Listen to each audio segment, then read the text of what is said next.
students, today we will start with the another part of social science, that is business studies. So we will start with chapter 1 of business studies, that is components of business studies. So you might have heard the word business many times, isn't it? The elders around you are indulged or involved into business. But what is business?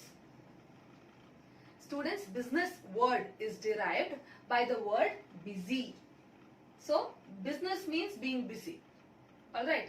So we have some basic needs in our life, isn't it? Food, clothing, shelter, right? From the time we wake up in the morning till the time we sleep, so we need different things in our life. To write, I need this pen, isn't it? Okay, to wear clothes, I need clothes. I need to go and buy clothes. From morning, when you wake up, you need to brush your teeth. You need toothbrush and toothpaste, isn't it? Where do you get that from? You go to a shop to buy it, right? Now, tell me one thing. Is that shopkeeper who prepares or manufactures that product? Does he prepare that? No, he gets that from somewhere, isn't it?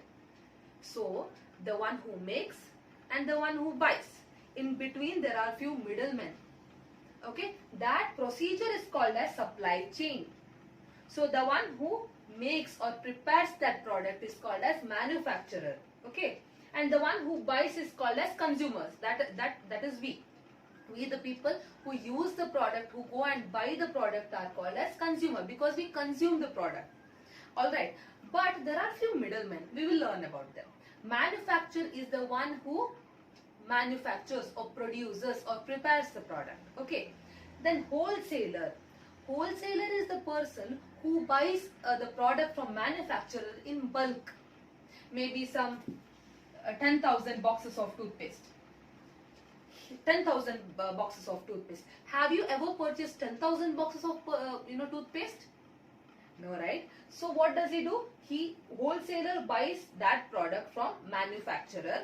Okay, then this wholesaler, what he does is he sells the products in even more smaller unit. Maybe 100 for one shopkeeper, another 100 toothpaste for another shopkeeper. So what does he do? He sells in smaller amount. Okay, to whom? To retailer. Manufacturer sells the product to wholesaler. Wholesaler sells the product to retailer. Retailer means our shopkeepers, the one whom we find around. Okay, then what does the retailer do? He will be having 100 toothpastes, isn't it? So what does he do? Wholesaler sells to retailer, he will be having 100 toothpaste. And I want one toothpaste. So the retailer will sell one toothpaste to the consumer. Understand? So between the manufacturer and consumer, that is we, there are few middlemen. Understand? So now let's learn what is business. We'll learn about the definition of business.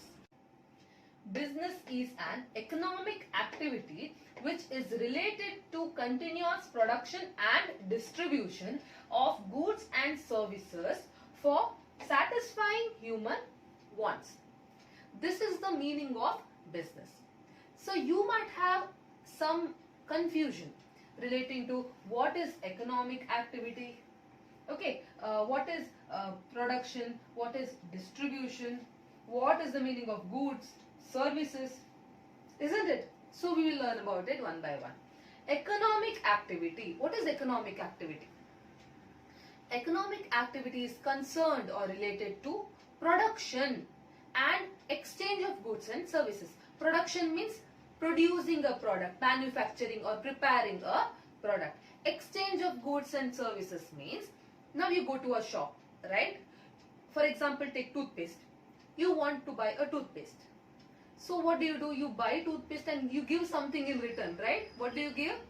Yes, that is called as exchange of goods and services. So economic activity you understood?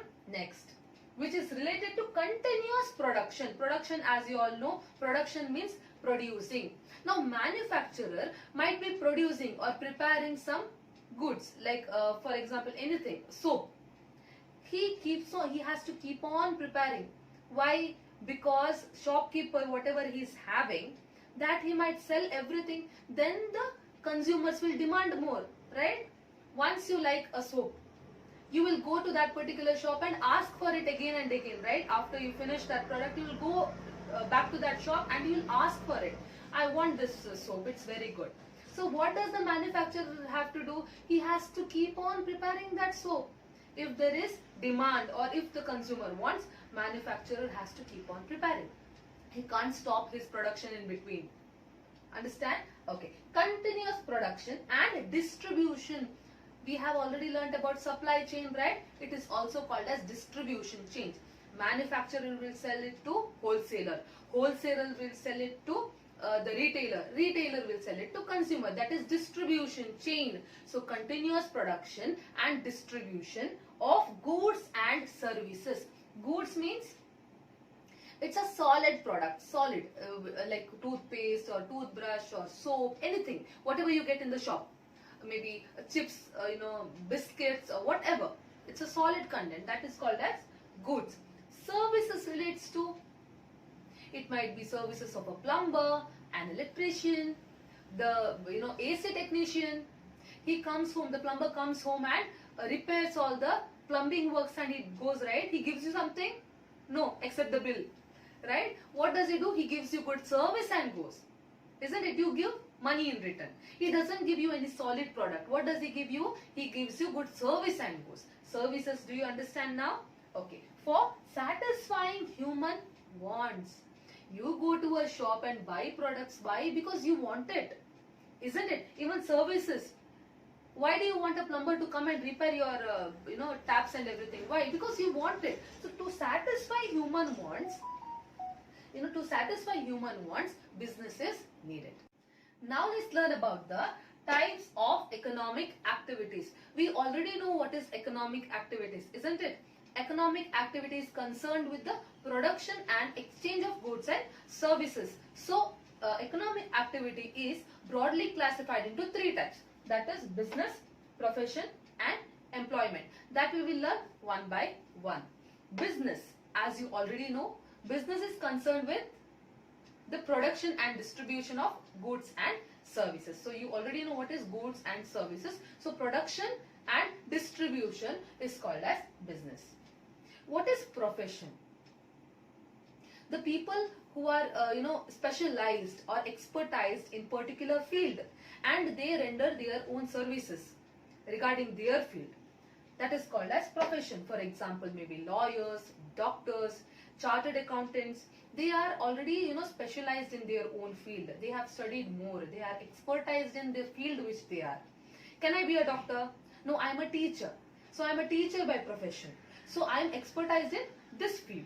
Understand? This is my profession. So you know the meaning of profession now.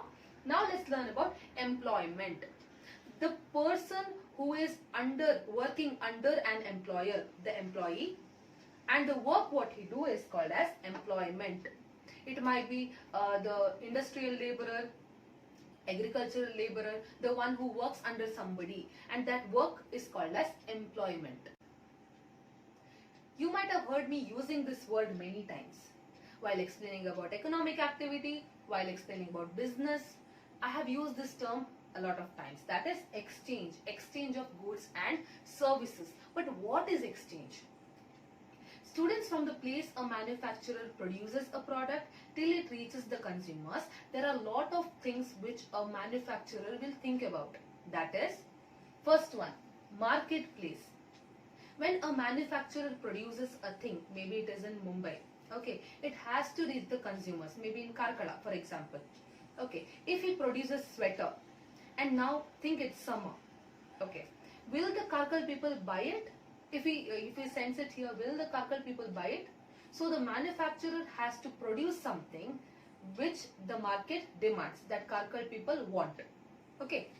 Next, transportation. For example, the manufacturer has produced a product in Mumbai. Okay, and it has to reach Karkala. So manufacturer will also think about how to transport this to this place. So transportation is also very important. Storage.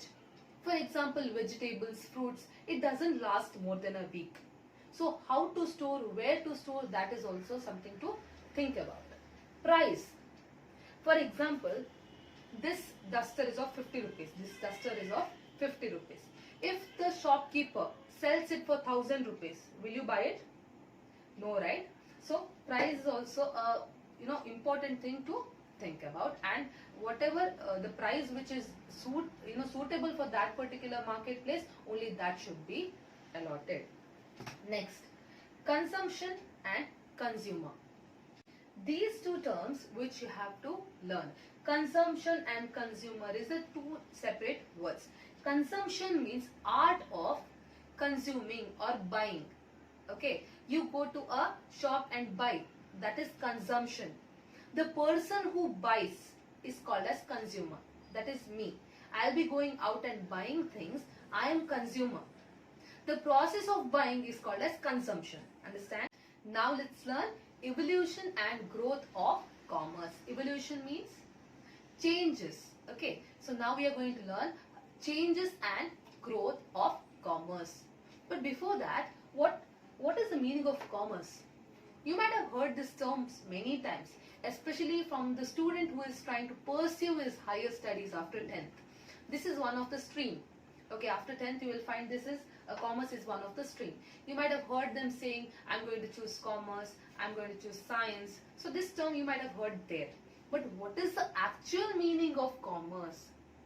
All the economic activities of a human being is considered as commerce. What is commerce? All the economic activities of a human being is considered as commerce.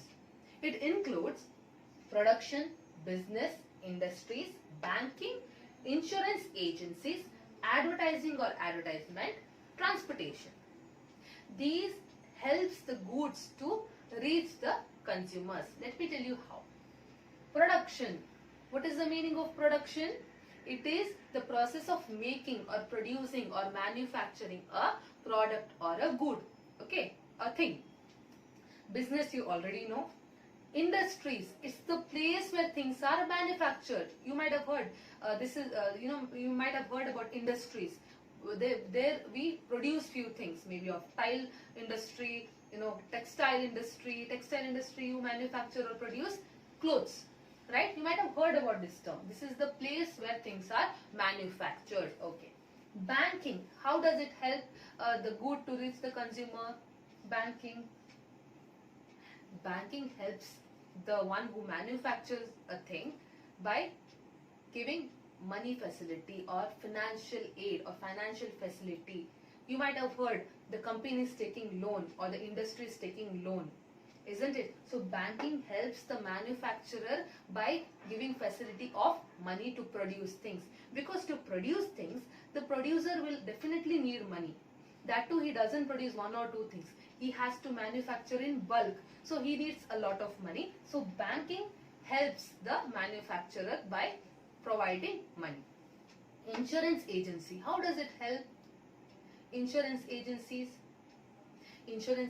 what it does is, in case the manufacturer after his production, if he loses or his things get spoiled or destroyed by natural calamities, maybe, or heavy rain, wind, or maybe from different reasons, fire, natural calamities, maybe other reasons.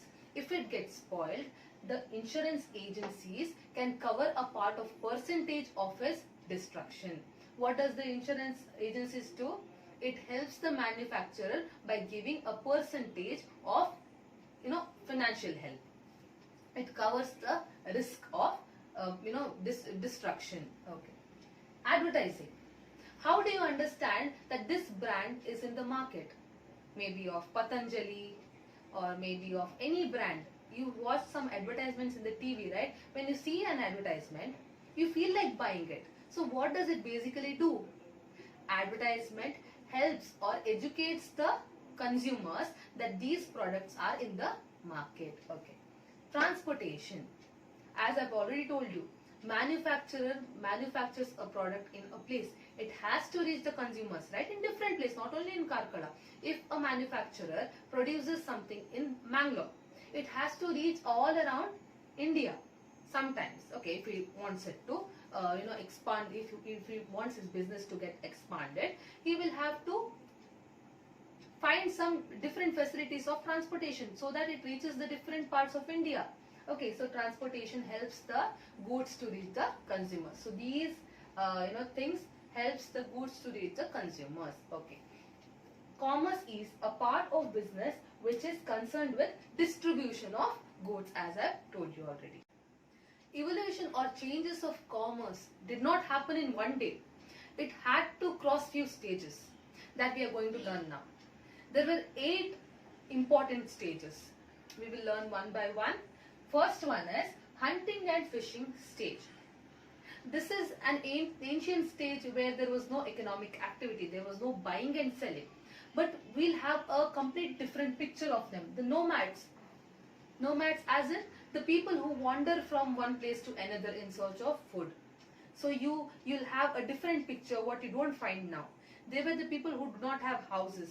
They used to live in forest. They used to roam from one place to another in search of food. They used to indulge in fishing as well for food purpose. They used to eat fruits, they used to eat roots, and they used to live in caves. They used to live in caves and the hollow of the trees, they used to live there. And they used to cover their bodies with leaves and the skin of animals, that is leathers. Understand? There was completely no economic activity. After hunting and fishing stage, next comes pastoral stage. Here the human beings, after hunting and fishing stage, they learnt about domestication of animal, to domesticate the animals. In the beginning, cattle, goats and sheep were reared. Then they were used as food and their skin was used to cover their body. The humans used to use their skin to cover their own body. Okay, then after that, once the human found grasslands around, then after several years of pastoral stage, next comes agricultural stage, where once they found the grassland, they started learning about the art of growing crops. They started growing their own crops. Okay, here the economic activity begins. They used to exchange their goods. Okay, they started living in a fixed place. Till now, till the previous stage, they were nomads. They used to move or wander from one place to another in search of food, isn't it? Here, they've already found their own food. So, they started living in a fixed place and in a group. After agricultural stage, next comes handicraft stage, where the agriculturalists were in need of few weapons and equipments to meet their agricultural needs. So the people started engaging themselves in making of these weapons and equipments. Basically what they used to do, they used to make these weapons and equipments and give it or sell it to agriculturalists. So this procedure gave birth to professional craftsmen. Professional craftsmen may be carpenter, blacksmith and different professional craftsmen came into existence. Okay. And during this time, barter system also started existing. What is the meaning of barter system? Barter system is exchanging of goods and services. Okay, you give me rice, I give you paddy. If whatever I grow in my area or my field, I give it in return. There was no currency, there was no money during those times. There were no paper currencies during those times. So exchange of goods is called as barter system. After handicraft stage, barter system stage came into existence. As you all know, barter system means exchanging of goods. What I produce, what you produce, we exchange. But this procedure faced a lot of problems. Problems we will learn now. Problems like lack of double coincidence of wants. Now for example, I grow rice in my field. You grow paddy in your field. Okay, when I give you rice, you have to give something return to me, right? Now when you go to a shop, what do? In return of the product which you buy, you give money. But those times there was no currency, paper currency during those times. So what they used to do? They used to exchange goods. But I give you rice, but I don't want paddy in return. What other thing can you give me? He doesn't have anything. So there was lack of double coincidence of wants. I don't want it. So there was problem of barter system over there. Okay. Lack of common measure of the value. Okay. I grow rice in my field. This is just an example. I grow rice in my field. And he is a goldsmith, the opposite person. He wants rice from me. Okay. 1 kg of rice. Here, measure of value, that means quantity. I grow rice, I give him 1 kg of rice. Can he give me 1 kg of gold? No, right? So this problem arises here, lack of common measure of value. Next is difficulty of subdivision. For them it became very difficult to divide an animal or a thing. For example, dividing a cow for a sheep. They faced a lot of problem. Next comes difficulty to store good and even to transport. As these goods, whatever they have grown, were used as medium of exchange, because they did not have any paper currency during those times. How we have now 10 rupees note, 100, 200, 1000. Now we don't have 1000, 2000 rupees note, 500 rupees note. They did not have all that. These goods were only medium of exchange. So some goods did not last long. So they did not have anything to exchange. So this was also one problem what they faced in barter system. After barter system stage, as they found a lot of problems in exchange, medium of exchange. Next comes money economic stage, where initially medium of exchange were skin of animals, cowrie shells. After that, they found it difficult and they started, discovering metals. And metals were given shape of coins. They were used as medium of exchange. Then medium of exchange was copper, silver, even gold. Understand? Then our paper currency came into existence, and now we are using checks, bills, debit card, credit card and currency note as medium of exchange. Now the money came into existence. They got a good medium of exchange. The people, that is producers, assembled together. They started growing their crops. They started manufacturing their products, gave value to it, how to sell it, everything they thought, and they gathered in one place, that is called as local market. Slowly, towns and centers started supplying their goods here in the local market. They also invited the craftsmen and purchased raw materials from them. Raw material may be sugar cane, for example, take sugar cane. Okay, they transformed it into a finished good, that is jaggery. With the help of sugar cane, they manufactured jaggery and sold it to consumers. After town economy stage, next comes international trade stage. Trade means buying and selling of goods and services. International trade means trade which takes place between two countries, that is India and America. Buying and selling of goods and services. Till now, the trade was taken place within the country. Now around 15th, 16th century, when geographical discoveries were taking place, for example, Columbus discovered America. Then very unique example, Vasco da Gama discovered new sea route to India. What was the intention of Vasco da Gama? That our India was very rich with spices and textiles. So what was his intention? To buy the products here and sell it in his country.